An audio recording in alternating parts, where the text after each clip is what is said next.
I am welcoming somebody who's going to talk to us about creativity, consciousness, about being self-aware. I'm welcoming Michaell Magrutsche, Austrian-Californian, human-focused, human-centered creativity and art-focused consciousness expert. Hi, Michaell. Hi, Zarina. Good to see you in my hometown. Good to have you on the show today. Michaell, what is what you're doing? Creativity, consciousness, educator. Creativity awareness, educator. So humans are. I saw that. I wrote a book, my last book, The Smart of Art. I wrote that where I said, why are 97 to 99% of artists poor around the world? So it's not just, oh, in Vienna, they're rich, but in America, they're poor or whatever. It's all over the world. It goes around as a saying, poor as an art, poor as an art, poor as an art. Yeah. Yeah, it's the starving artist, the whole system. And I said, I need to solve that because this is insane. You know, I can't do. And I found out while I wrote it, I say, oh, there's two things. There's the art product and there's the art creation. And I learned so much because I was a sick child and I'm neurodiverse, extreme neurodiverse. And I learned everything about life through creating art or listening to art, but mostly of creating. I got my self-esteem, self-awareness, because even if they say, oh, Zarina, your podcast is the best right now, but tomorrow it's going to be something else. But it's the achievement that doesn't count anymore in systems, that you actually made a podcast. Nobody can take that away from you. But today is more important how successful you are, how many likes you have. And even if you don't get money, you need to have the likes and to turn the likes into money. And nobody cares about your achievement. It's how much you are liked by another human being or by systems or whatever. And I think we lose ourselves in that because we are creator animals. We don't swim as good as a fish. We don't fly as high as an eagle. But we can create. And for that creation, this is my theory, we have to be self-aware. So we are not really better than animals or, often you see the animals are smarter than we. When the tsunami hit in Japan, no animal was killed, but a lot of humans. So we need to find that we need to, first of all, say we are species of nature, and we can't forget that. And we created all these man-made systems, countries, cities, New York, Singapore. We created companies, Apple, McDonald's, Google. We created all these things. But what happened is we lost ourselves because we looked at this and say, oh my God, we created this. And all of a sudden, it wasn't us. It was New York is bigger than a person. Google is bigger than a person. No, it was all created by humans. It shows us how I think, but it somehow, there's nobody's fault. This is not a blame or who's right and wrong. That's why I say I'm a creativity awareness educator, because humans are creator animals. And the first superpower I define as creativity, creating a podcast, creating a painting, whatever. The art is the highest form because you don't want to create a better iPhone or better something. So there's no context. You just get a white canvas or hear silence and say, okay, this is the tone that I want to give. Or you think, oh, this is the canvas. I'm going to paint on this, in blue. And then I add some green to it and then yellow and stuff. And so you have a conversation with your unconscious self, with your non-physical self, non-physical. And because you have an intuition to make a podcast, right? And then you say, okay, I'm going to try it. And then how can I make this better? How is it more? And you constantly change it because it's never the same. What you did a year ago is different than what you're doing now. You're constantly recreating, creating, and finding more out how you can manifest your essence, Zarina's essence, into this podcast. just as you're giving this example, I'm thinking how specifically our creativity is sometimes driven by the requirements of already technology created systems. So, for example, I may have to adapt my YouTube channel or my podcast, not because of my creativity sometimes, but because it's required by the change in technology. Yeah. And we have to see that. For example, we had perfect phones, right? With the landline, we understood each other. We picked up that was that was technology for humans. This rings, you pick it up, you talk. Now you have to flip a thing, you have to do this, you have to that. So we constantly adapt, and that doesn't help either. Because what you just mentioned was very good. It's like we have to adapt to technology. We say, why can't we create technology that is human adapt? I'm not against systems. Why can't we create any state or any thing that is actually human adapt, where people love to go to work? Not that they say, I have to go through all these system things. Then in 1 year, I'm going to get a salary. Then I get, this constantly being in the future doesn't help either. Right. Because you're not enjoying the moment. And all of a sudden you look and, oh my God, 15 years I wasted for this. I mean, this is not only in a marriage, this is in anything. It's just like, oh my God, why do they do this? Why that's so wrong? That doesn't work. It's not wrong. There's no wrong and right in humanity. There's no lazy either, So that's why I say always look at the solution in nature, because in nature we'll always give you a solution. The ant and the elephant are not different in nature because they are existing. That's the proof enough that they're worthy. They wouldn't exist. So they never have to think, am I worthy? Is the elephant better? But in system value, the elephant is more. It has ivory, is bigger, has meat, has all this stuff, and an ant doesn't. So unless somebody invents something where ant becomes more expensive, but that is still that's a man-made system relevance. Monopoly, you can't play without play money, and still 40% of our workforce in the world has to live with $5.50 a day. So it's a constant lag. Money is great. Financial principles are faulty because we created them and they're not adapted. Financial principles have to adapt to this time. We have to change that system to get to these times and make them human adapt. Because every system that we have, every government, every company is based on financial principles. Currently systems and they're flawed.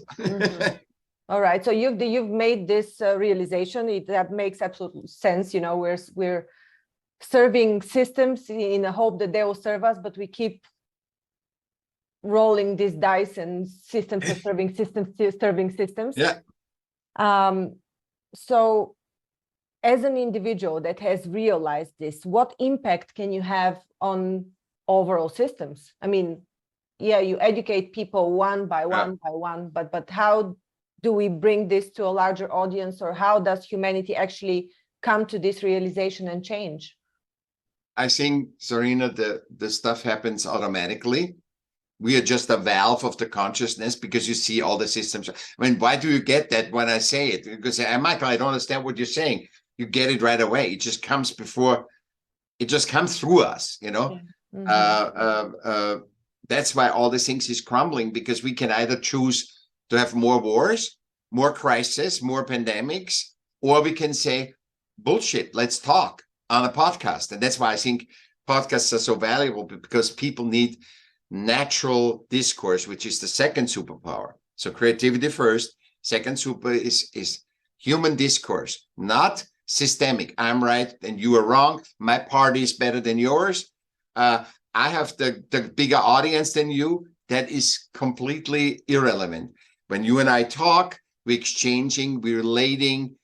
That's why you have archetypally, you go to the campfire, right? You share dishes, and you share dishes and stories. That's the human thing. And I never want this to die. And podcasts are a big help that because people don't want to hear systemic talk. They don't want to hear systemic news that are made for the masses. Right. They want to hear Real just people talking. regular people. Yeah, regular people talking. And not, it is irrelevant if I have a doctorate. I have no education, Serena. I have no education because I couldn't understand it. I was so neurodiverse. And I think but education is also a system made to serve. I know I work on two educational systems, new ones, where it's actually about there's team sports, the masculine, and there's team art creation. And then there is to tend to an animal, a non-physical, a non-human living being. So that gets you in touch with your, like when you have a dog, it gets you in touch with your humanity. It keeps you in your humanity. So use your senses, because you can't talk to the animal. I mean, you can, but you cannot have a language, the same language. Yeah. So, and then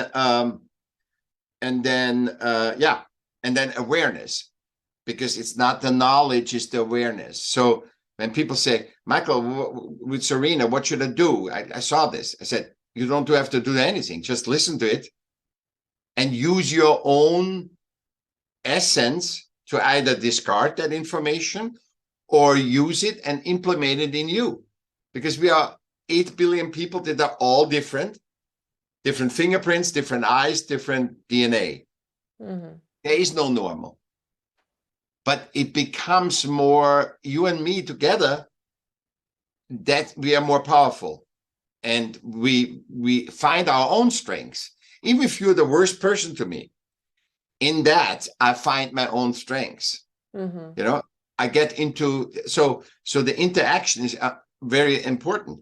Also, and the third superpower is adaptability. We adapt constantly. I mean, the fact that you and I talk, you know, we have to adapt. I mean, you're from this country, I'm from that country, I'm living in another, you live in another, and we all adapt all these 10 different things between you and me, but we can adapt. We can adapt and have a communication to each other. And that's why human dialogue is so important. What do we do then with the whole development in AI and where the things are heading? They seem to be going out of control. There's wars, what's your opinion on that? I'm writing a big article about it, and it's going to be part of my next book. I'm not afraid of AI. I'm afraid of people not recognizing that we are creator animals.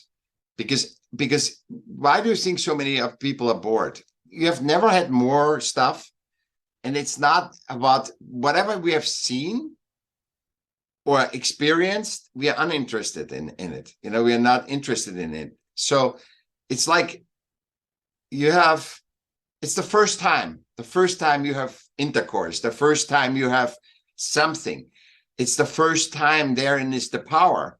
And that's why creativity is and art is so beautiful, because it shows you always a new perspective.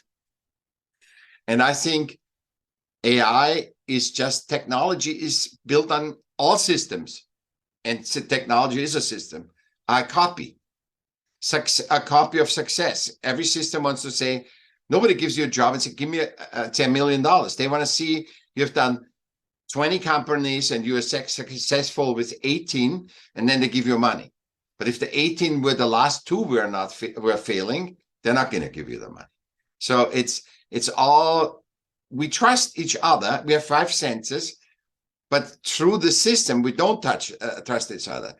AI is going to just make a lot of copies, make life easier, but also it makes it more convenient. And what the convenience, when technology gives you convenience, you get addicted to the convenience. And that's why the human, see, if you use the convenience and if you use systems, you can do everything. You just keep aware. Tell your kids, hey, this is what we created to serve us, not that we sacrifice ourselves. No sacrifice. Stop sacrifice. So, you know, life is painful for every living being. It's not perfect, but it's a beautiful experience. So In nature, you don't have perfect food. You don't have perfect shelter all the time. But it's always a challenge. And like human, we have always a challenge. I have to adapt to you, I have to talk to you. You tell me something I don't like. Then I have to reflect. So it's always a truth. So it's not what systems tell you. Serena, this is, it should be sunny every day. And if it's not, I'm selling you a Ferrari, a face job, or a pill. And if you're not happy, then I buy you, give you a Lamborghini, a new jewelry, and this. And if you're then still not, then there's something wrong with you. So ultimately, you're always shamed because you're not adapting to the system and be happy with a Ferrari. You can't be happy with a Ferrari. A Ferrari after a year is like an old Fiat. A car. It's just a car. It's not even anything. So the Ferrari is not always doing that. The face job makes you look good, but you don't feel good. Everybody looks at, oh my God, you're so hot and all this stuff. But if you don't feel good, it doesn't. The fulfillment is the key. It's our feedback loop. So if people want to say, what should I do? Now I know all that stuff. What should I do? Understand that success is a lack. So success, you have a goal. You hit the goal in the first quarter. You have to start from zero again. It's constantly like it gives you a little bit of fulfillment, and then you go back into, okay, tomorrow I have to get up again. So fulfillment is that you enjoy, like our talk, that you enjoy the interaction. That's why you do it. It's a fulfillment because nobody makes money with podcasting, but it's the human fulfillment that you have having a discourse with meeting a new person and talking to each other. And what is a fulfillment? People say, what is fulfillment?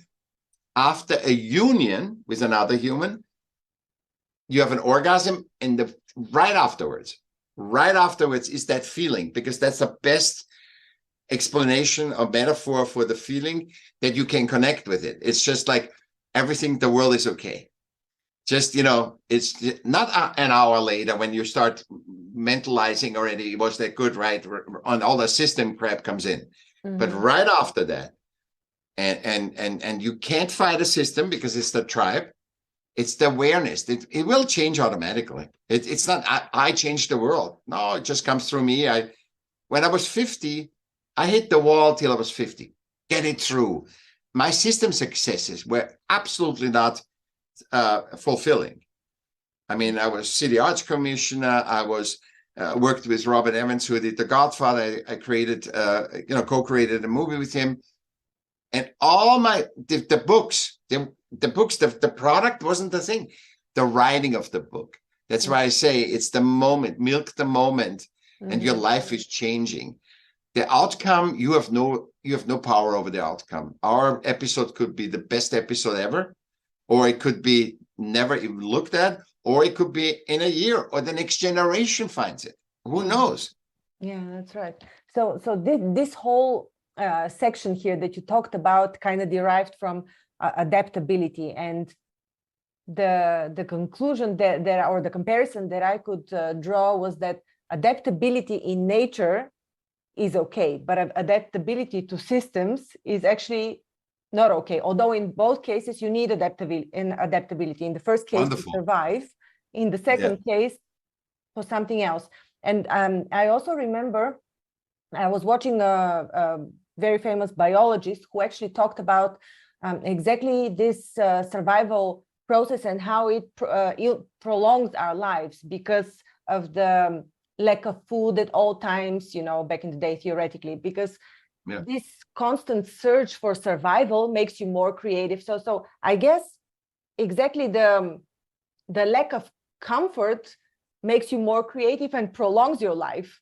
It's actually good for you, the lack of comfort. Not from system. So when the lion hits a gazelle, right? Mm-hmm. And the lion doesn't hit all the gazelles, so he has for 2 weeks, or for a year, he has food.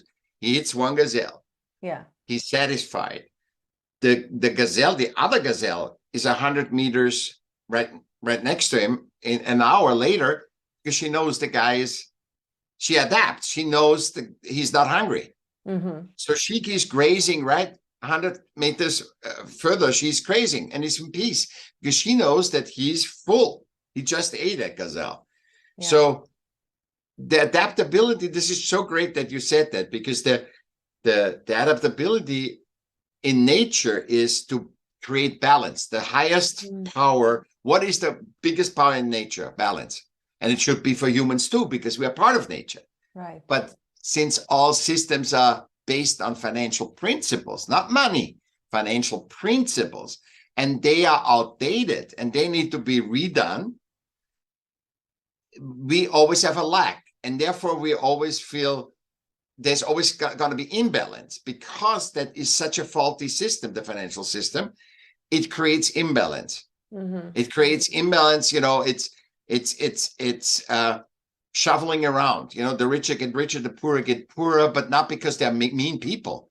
Yeah. It's just a system is like I said, when 40% of working people make $5.50 a day, and they have to make enough money to have $5.50 a day, you can't put anything away.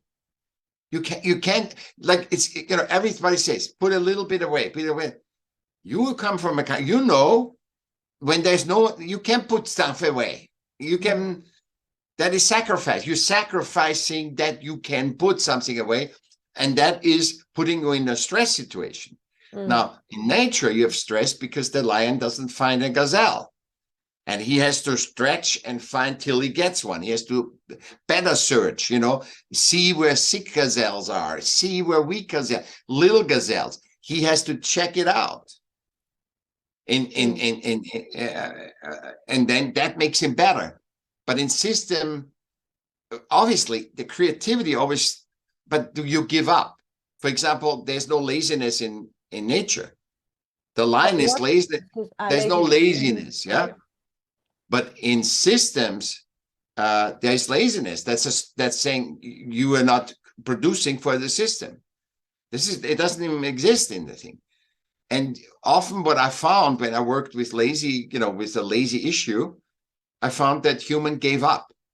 They just said, I can't, because I was so close of giving up just before 50. I'm not giving up, not killing myself, but I said, screw it all, you know? And then I got it with the system and the humans. And then I saw, oh, art saved my life. Art creation saved my life, because when I was 30, I figured out, oh my God, all my jobs were art creation. I sold tapes out of my trunk. I was DJ, I was fashion show producer, advertising company. I did all these creative stuff. And I said, oh my God, this helped me through. I mean, you know it, when you're 16 or so, you listen to a song, it changes your life, or watch a movie, you're ready to jump off the roof, and you watch that. So it's extremely powerful. And what it reminds you of, that we are one, that we are inclusive. We are not separate, you know, and we are not a different gender. And it started when systemically we separated woman and man. It's a system thing. And then women had to fight through the system to get equality. It will never be. We have to talk to each other and get the awareness to see women and men as equal. I mean, and it's funny because women are more adapt to live the life physically on Earth and in systems than men are. So it's completely reversed.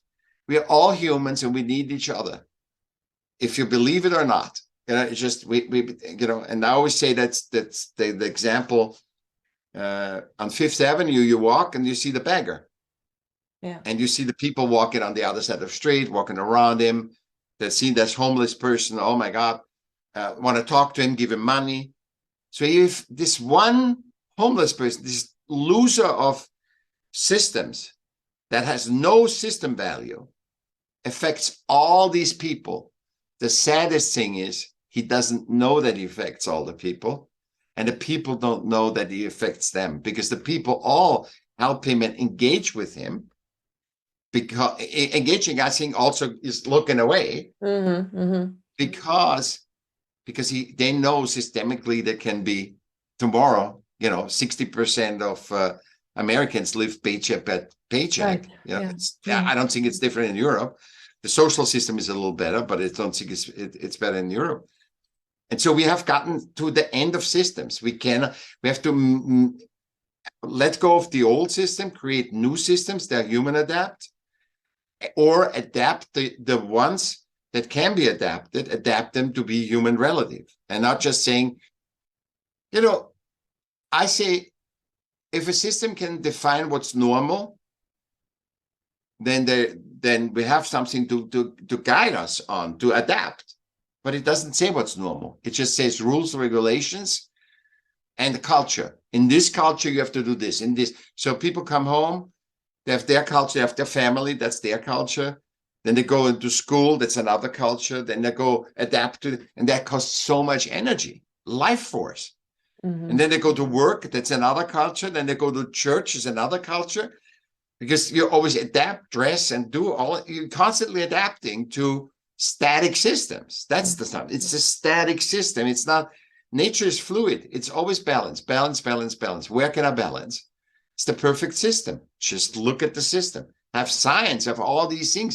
Look at nature, not thinking, oh, we can do it better. Right? There's 37 DNA markers, but the mitochondria has 23,000. And you don't, it's so much deeper nature, and it's so much wiser.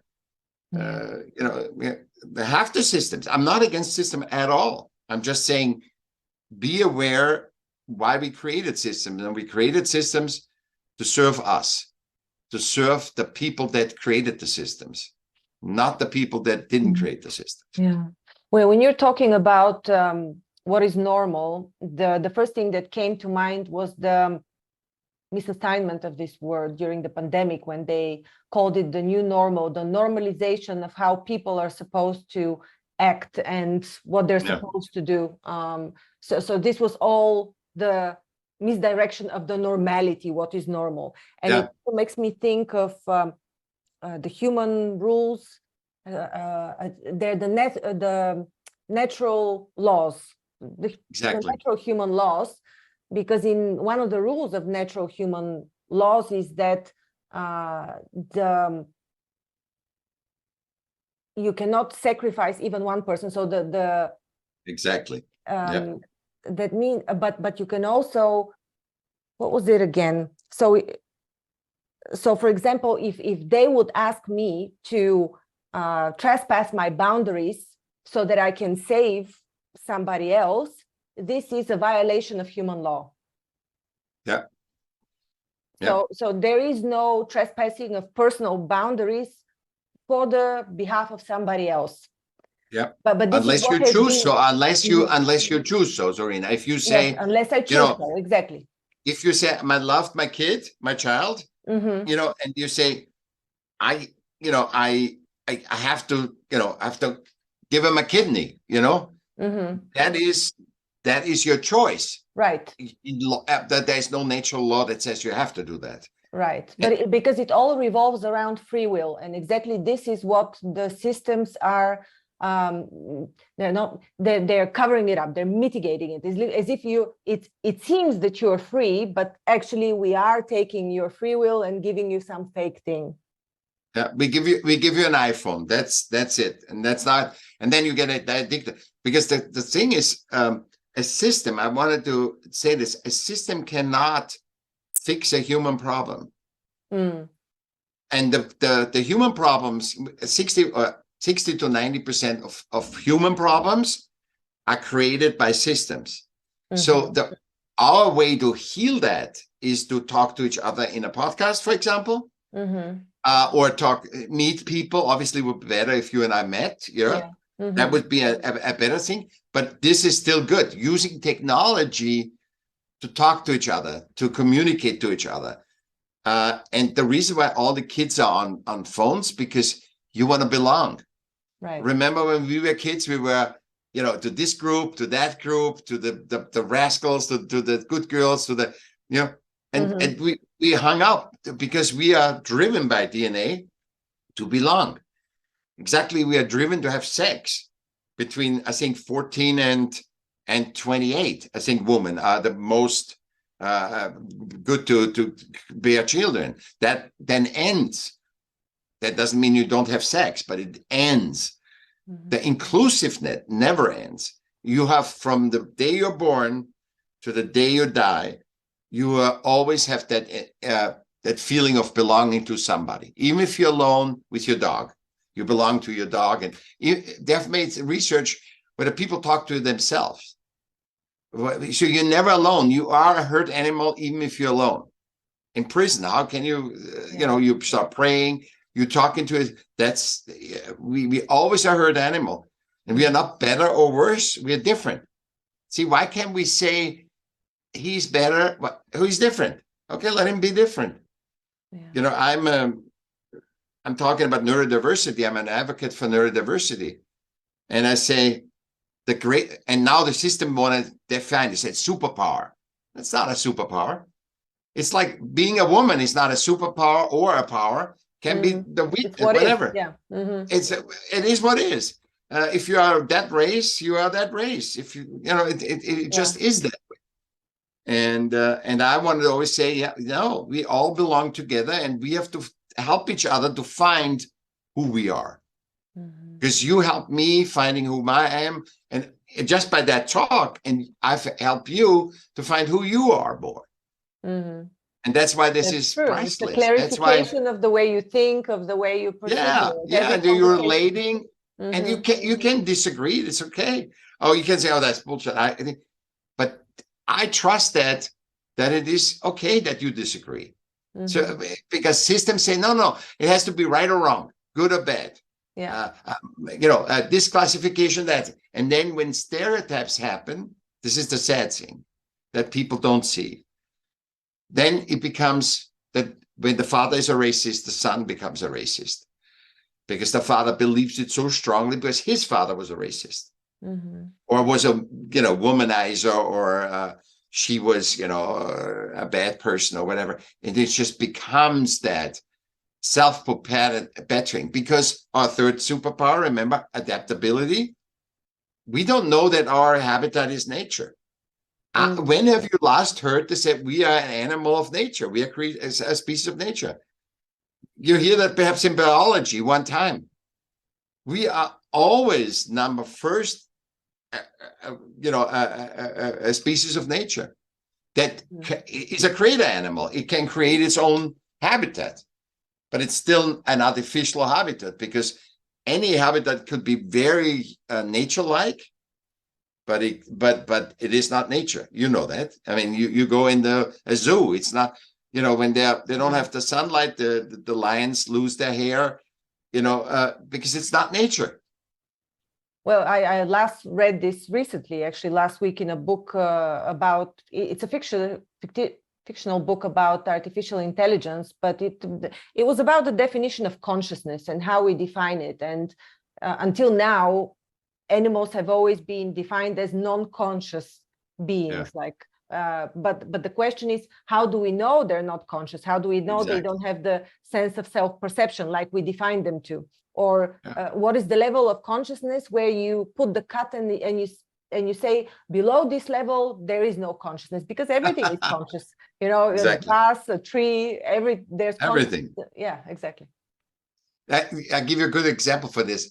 They have still not found out how water comes from a tree 100 meters up to the leaves, right? Against gravity. Right. Science cannot replicate it, but you as a human understand it.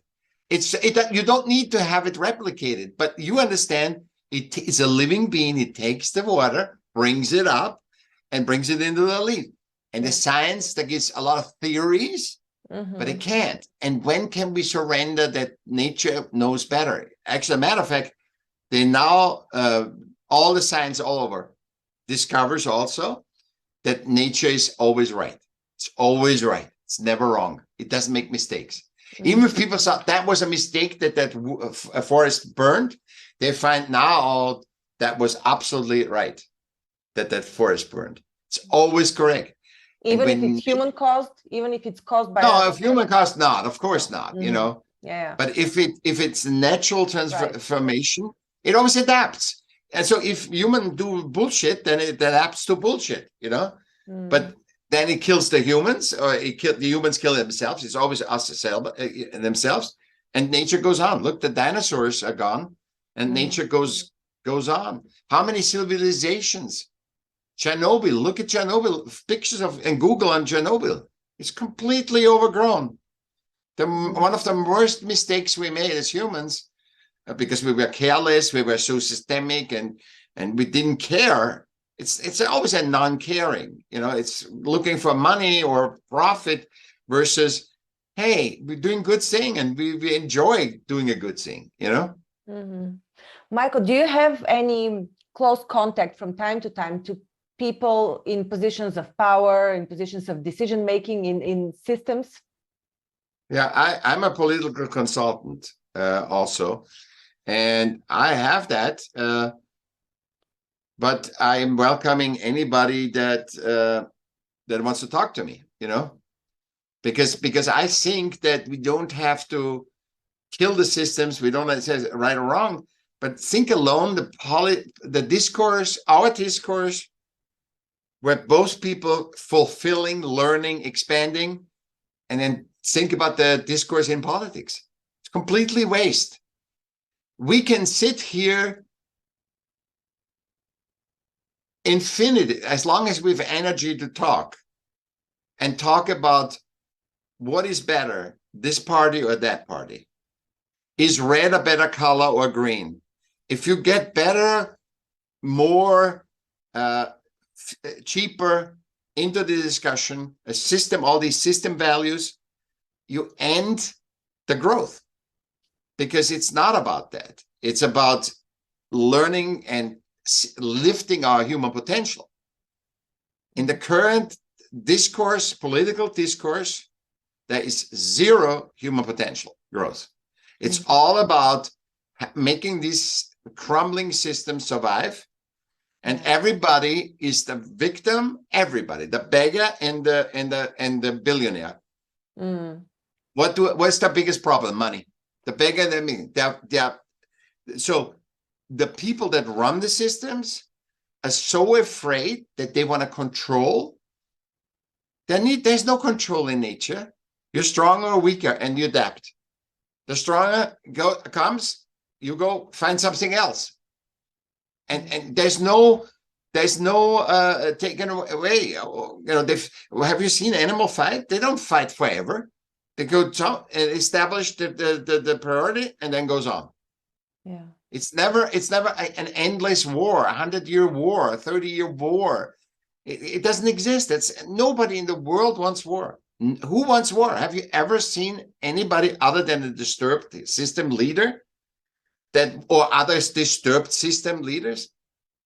Our politicians cannot even think themselves out of what they are. They don't see the humanity. Yes, I think we as individuals see, like conscious individuals see very well through the curtain. They see what the problem is. It's identified. We know what the problem is. The question is, how do you solve it? Because as a standalone person, even as a politician, a person in power, you would be ostracized and thrown out of this system if you don't comply. So it's like man against the machine. The system does not accept. It will not tolerate somebody against them. The person will be expelled. So unless there's a majority to overthrow it in a way, that thinks a certain way, it will continue to perpetuate.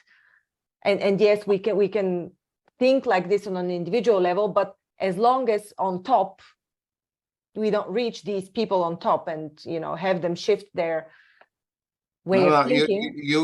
We reach them in the moment that they think, if I have a controlling wife, as long as I allow that controlling wife to control me, she will be in control, but she's dependent on me because she needs somebody to control. Perhaps she gets another man to control. But so when you have so much control, because people give you the control. I think a poet says once, some of the poets said, I don't know who said it, if people don't go to war, there will be no wars. If people refuse to go to war, how can a system tell you, Serena, go and shoot another mother that you don't even know? Mm-hmm. You know, that is completely human. That is completely, and this propaganda with media happens because the media doesn't make money if they say, Serena was a politician and she was doing her job. She has 2 kids and she has a great husband, and then she retired. That's not a story for media. That is that only the disturbed. Yeah. Serena killed her 2 babies, cut her throat. That's a story for media. So media normalcy, human benevolence, being nice to each other. Not always. You don't have to be. It's not all about love, because we're always growing. So you bump into stuff, but you handle it, and we have all 6 senses to handle it. But that's not that is not and so we all look because we are so busy with system stuff. So we get our news from news, and then we get more disturbed because we think that the world is like that. I worked for a very expensive restaurant, and I had, well, you think, money is arrogant, it's whatever. And we closed. There was a surprise closing, and I called over 200 people. People called me back. People responded. People picked up the phone. They said, "Oh my God, it was so great, this restaurant, blah, blah, blah." None of person says, "Why are you calling me? What is wrong?" These are the things we see in media. In films, you see the wackos. Right. 200 people, not a single person was arrogant. People called me back, left a message on my machine. Oh, wow. Yeah. I'm just saying, that is the experience that I log in. I'm not logging in what I see on TV. Yeah, I mean, humanity is really portrayed in its worst thing. That's, I mean, why? How bad are you? So how come you exist, or I exist, when the world is so screwed up? Right. And we are not perfect. We're not claiming we are perfect, but I'm saying, we're not all villains walking around trying to kill each other. Yeah, exactly. Yeah. Yeah. Now, talking about killing and the war, and I wanted to also bring up a concept. I actually posted a questionnaire on my YouTube channel, Heal and Learn, and I asked people, when people go to war, when somebody's killed in a war, whose fault is it? Is it the politicians' fault? Is it the one who gave the orders' fault? Or is it the soldier who pulled the trigger's fault? And the majority of the people answered it is the politician who created the situation, the war situation. And we as humans, it seems like a normal answer. But I have dug a little bit into this topic of natural law. And as a matter of fact, the one who takes the action, who pulls the trigger, is the one who is responsible. Because if you take orders, you're submitting to somebody else's will. So in the end, you're not using your free will. And this is the biggest, so to say, sin, if there's a thing like sin in natural law. I agree. Why I'm saying this is because you said it starts from the ones who, from the people. So once the people do not submit to the orders given, this is when change starts happening. But also in that example that you said, you have to understand, if I put an animal into a corner, it bites. If you are put in the corner that you cannot feed your family, and I give you as a soldier, I give you money, the first rule of survival in nature is to survive. So you will do everything. I mean, look at any animal, snake, or anything that you want to try to capture. It bites, it will do anything. It will kill you to survive. So that's a natural law too. So if I can create a situation where the soldier has no money, his family is dying. So when it comes down, basically, I'm systemically manipulating him and saying, if you don't kill him, you and your family are dead. And that's how people compartmentalize it. They compartmentalize it. It's not right. It's not right, because actually I think what is the fault is the unawareness. Everybody's unaware. The politician is unaware. The soldiers that go to war are unaware. because they don't see it's not human. They are systemically, everybody in the scenario of soldiers, and actually I worked with soldiers, and soldiers are the best people, like artists and soldiers really work together because we are humans. The soldier feels like he's the tribe protector and he wants to protect the tribe, but not to just kill other people, but protect the tribe, the tribe is safe. Mm-hmm. That's the thing, not to kill. Who knows if we have this more country, what does it change? And we've paid the system. So when you look at that system logic, the people that what you bring back, 6 generations, 7 generations, the kids have, because we're adaptable, it gets in our DNA. And when you have so much trauma and you have to do so inhumane things that happen in war, you bring that back in 7 generations. The kids have ADHD, the kids have PTSD, the people have nightmares waking up. So what you bring back from systemically is the worst thing. War is the money is good, but the effect on humanity is insane, because 7 generations are disturbed. Right. You bring not only the people that you lose on both sides, but you bring all this disturbance back. Trauma. And then you have people that walk in the street, in the school, shooting people up. I mean, it's just what you bring back, what you buy with war, which is totally inhumane. It's an inhumane conflict is nature, but a war is a prolonged way to capture what's not yours. Okay. And so, look what, yeah.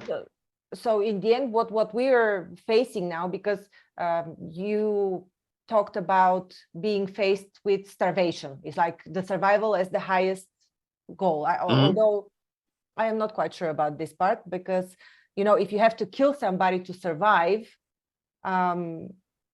that's also not according to human law. Yeah. No, it's not. No, it's not. Anyhow, so my point was the only way out of this dependency on money and on money systems is actually, it's been proposed by a lot of people so far, and the entire solution has been laid out, and it is to have your own garden and to grow your own food, to be food independent. And yet there's so many blockages still, and people kind of don't realize it. They think they would have to go back in time, like to dig the ground almost with their hands. They imagine all kinds of uncivilized pictures, which is not the case. I mean, I encourage anybody to research, I forgot what they're called, something about gardens, but anyhow, self-sufficiency through owning your own land and growing your own food. It actually doesn't mean that you have to completely sever your ties from the systems, but at least it gives you some time to move away from it. What is your opinion on the way out of money dependency? I think, first of all, you don't need to even have a garden. You can do a lot in your house. You can cook in your apartment. Yeah. Just the awareness. It's about the awareness. I think, and those people that don't want to grow the earth and so forth, they should eat in restaurants. It's no problem. It costs them more money, but so everybody should do what they want to do, how they seem fit. My point is, how can there be starvation in the world when there's so much land and the systems prevent you from using this land? You shouldn't own it, because then there's no control. Right. The system needs to survive. And the moment when people, the mistake is of systemic thinking, they think humans think like systems. If you give everybody a plot of land, there will not be war. There will not be, people will not say, they will be in harmony. Look what everybody wants: peace and quiet, sitting together with friends. And they don't want a Ferrari. I think everybody that dies, even the billionaires, they say, what did you want? And they say, oh my God, I wanted to buy this hotel. No, they said, I should have been with my friend. I should have talked with other human. I should have been with my animals. They're not saying, oh, I want to buy this. I wish I had a jet. I should have invested in this money in this. I think the only thing is that's actually working. And I'm not in any way political or saying the system is wrong or right. But I think one way would be that we make sure, because we're throwing away almost 2/3 of the food supply, and still every day 25,000 people die of hunger, starve of hunger. Terrible. So 25,000, right? It's insane every day. Wow. So we throw away 2/3, and not because we think we don't have we cannot transport it. So if the world decides, let's figure out how we transport that food or make it so it gets to the right place, it would be done. You know, if you and I put our brains together, we have it. Just everybody put their brains together and say, this is what we need to achieve. But we are so stressed already in the corner, we don't have the time to sit down and say, oh, and then systems put us down and said, you know, we're not worthy and all this stuff, because, you know, it is always the strongest. So I think if we can figure out how to adapt to like nature, how can humans be the creator animal, live in systems, but also never forget that they are part of nature, and it's first about nature and them, then about the system. Always system secondary, not like it is now, to sacrifice for making systems stronger than anything else. That doesn't work. And we see it doesn't work. You can read it, open the newspaper. So if we can copy nature, right? That's it. So we copy nature by saying we have enough money with enough resources to give everybody food, not the best food, not gourmet Michelin food. No. Food and a shelter. Now, if that's not enough for you, you can enter the monopoly game with Elon Musk and everybody else and make your business and all this stuff. So we need to somehow do that everybody has that as a token of appreciation of the value that every human has. So every human is existing in nature. You should have shelter and food. But for this, you would need to have a plot of land, because the alternative is still to be a part of the system, like what they're talking about, what they're already introducing it here and there, the universal basic income, but that's also keeping you tied to the system. So, but it's still better. It's a beginning. It's a beginning, Zorina. It's something that is a start. You know, nothing happens from, especially in systemic. Systems work great. We did systems. System helped us a lot. It got too long and we forgot. Over generations, we forgot it. So this is a slow step back. I don't know anything about universal income, but I say the point to not trust humans that they gonna be lazy and all this stuff is completely false. I can only say humans want to work. We all want to work. We tinker around. If we don't tinker, you have the CEO that works 60 hours a week. What does he do on the weekend? He works in his garden or works on his car, getting his hand dirty. We need to do tactile. See, that's why art creation has all the answers. It's a blueprint for how humans can interact. In a symphony orchestra, when the symphony orchestra, if the light doesn't work, if the oboist is wrong, and you can have the best conductor and the best violinist, and you can have the best house. If the curtain doesn't open, it's a no-show. And what happens in systems, in man-made companies, the C-level has no clue how humans get exchanged on the bottom floor, or even managers, like a cog on the wheel. This doesn't fit the culture, let's take another one. And they just lose it. And if they can go back and say, you know, I'm not starving, I'm not, you know, my family's surviving, if I have the job or not, don't you think that would be such a fulfilling way to create? I think the way we create is so tainted because we are always working off a lack. It's never enough. I mean, if we assume that this is a first step towards improvement, yes, but if it's a first step towards further control of the system, then I doubt it. So it really depends how we take it from there. Zorina, we can think about that if there's some open discourse. You know, if I'm the government and you and I talk, we can think, okay, so you are representing the humans. You say, Michael, hey, what's going on? You know, I don't want the people to become more dependent, you know? And the thing is, they are already dependent from all the technology, you know? If we are money dependent on technology, it's really, ultimately money runs everything. So I think rather than give him social welfare and all that stuff, give him a plot of land.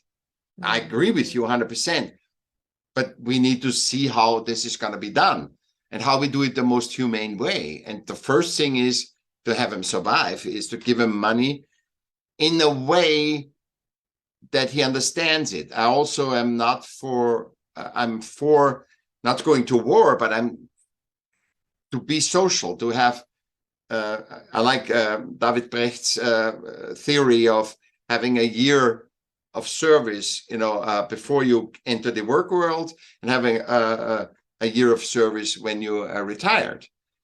And I love that, you know, that is a great thing, because I know humans make you better. Even if you think you're the last loser and now you're retired and nothing, if you have to somewhere to go a couple hours a week, that makes you, that it changes everything.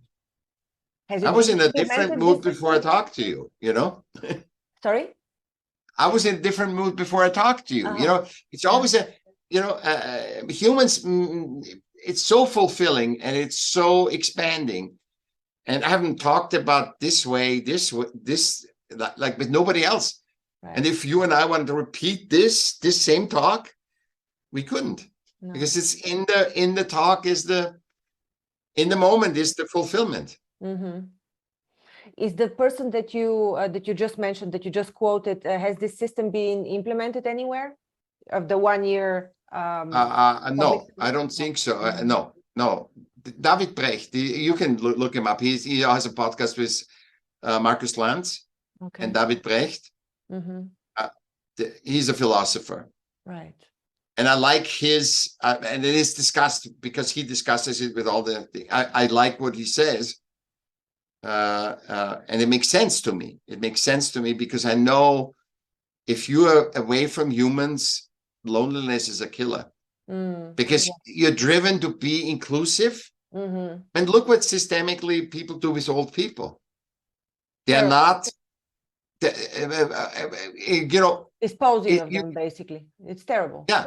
Yeah. And it's how great to have them, but they already give up because they said, I'm this age and I should be falling apart. That's a lie too. In the Amazon, there's 70-year-old people who look like 30. It's all systemic. Everything is systemic, and we need to think ourselves out. And you know, there's old people that can be totally fresh, you know, and happy. Right. And they have a lot to say, you know. I didn't have anything to say. I had something to say, but not much. When I was 25, when I was in my prime work thing, I had not much to say. But now, look what we say. We fixed the whole world right now. That's right. And it was a very fulfilling conversation as well. Exactly. Yeah. And it wasn't like, oh my God, we worked. Now I need to relax. I need to do. Yeah, you need to relax to digest the conversation. That's right. But you don't, they're like, oh my God, I'm exhausted. I don't feel my body. I'm so whacked out, you know? You know that in Austria, actually, there's I read some statistics on suicide rates, and it had been deteriorating over the years, as well as in Switzerland, but in Austria specifically. And the highest rate was of elderly men who live on their own in villages, in remote areas. And that's exactly because they don't communicate. They've got nobody around to communicate with. Yeah. That's the biggest killer of people. Yeah. Loneliness, and lonely, you know what the biggest, this is something your listeners will love. It's not on systemic scales, but when you look it up on Google, it's the biggest factor of longevity is friends and relationships. The biggest. And now in America, I can tell you another story. In America, in the 60s, we had double as many friends and acquaintances as now. Yeah. We have half from the 1960s. The average American has half of the people, friends and acquaintances, and that's not going to be different in Europe. Yeah. So sad. Yeah. It's so sad. Absolutely the same. Absolutely the same. I know how life is. So people don't communicate. I don't communicate as often as I used to the people that I know. Yeah. And that's your longevity factor. The fulfillment of your life. That's why I say don't go for success. Don't go I make no goals. I said, this is what I want. Obviously, I said, this feels good, whatever. And I want, let's say, work for a company. Then I said, okay, this is our goal. Who are we? And then just focus on who we are. And then the success will come from knowing who you are. You will make the right decisions, and there will not be, okay, am I risking now? You will say, okay, that's aligned with who I am. You know, it's, and you will do the right decision, and that will be a symptom. Success and money will be a symptom from that. Yeah. Michaell, thank you so much. It's been a lovely conversation. I really enjoyed it. Where can people find you, and how can you help them with their worries? I think they can find and talk to me, but I think this podcast alone will I am what I preach. I'm not doing something different. I'm exactly what I say I do. I don't have a car for 20 years in California. I do what I preach. And MichaellM.com, Michaell with 2 L's, MichaellM.com. So if they want to contact you, for example, for consultations and everything, speaking gigs, everything. Yeah, there's my email on it and everything. And also they know you, so you know me. We have a connection, so they can go to you or to me if they can't reach me, but you can reach me. I mean, I'm on every social media. Yeah. Thank you so much. Thank you, Zorina, for giving me a blank canvas to paint. Thank you for letting me paint with you. Beautiful.